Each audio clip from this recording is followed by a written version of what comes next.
எல்லாரும் எப்படி இருக்கீங்க? என்னடா மூக்குல பேசுறதெல்லாம் பார்க்குறீங்க? 4, 5 நாளா கோல்டு, காஃபு. ஸோ எனக்கு மட்டும் இல்ல வீட்ல பசங்க எல்லாத்துக்குமே தான். ஸோ அவங்களுக்கு வந்து தேங்காய் பால்ல வந்து கிராம்பு, ஏலக்காய், நாட்டு சர்க்கரை எல்லாம் போட்டு எம்ப்டி ஸ்டொமக்ல அதான் எடுத்து குடுத்தேன். ஸோ ஊருக்கு போயிட்டு வந்ததுலேருந்து வேலை சரியா இருந்துச்சு. அது போக எனக்கு உடம்பு சரியில்ல வேற. ஸோ வாங்கிட்டு வந்த காய்கறி, முட்டை எல்லாத்தையுமே அப்படியே வச்சிருந்தேன். ஸோ நேத்து ஈவினிங்கே வாங்குனது. பட் இன்னைக்கு மட்டும் தான் எடுத்து ஆர்கனைஸ் பண்ணி எடுத்து வச்சிருந்தேன். கண்ணு கெட்டதுக்கப்புறம் சூரிய நமஸ்காரம்னு சொல்லுவாங்கல்ல, அது என் விஷயத்துல தான்.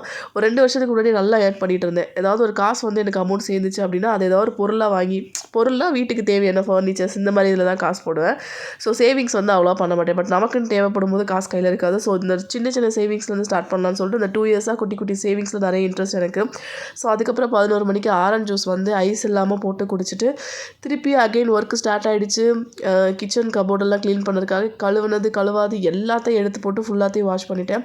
ஸோ இதுக்கிடையில் ஒரு சின்ன ஸ்கின் கேர் தான் நான் வீட்டில் ரெடி பண்ணி வச்சுருக்கேன்ல, அந்த ரோஸ் வாட்டர், பீட்ரூட் எசன்ஸ் இது எல்லாத்தையும் போட்டு கடலமாவு போட்டு கொஞ்சமாக ஃபேஸ் பேக் போட்டேன்.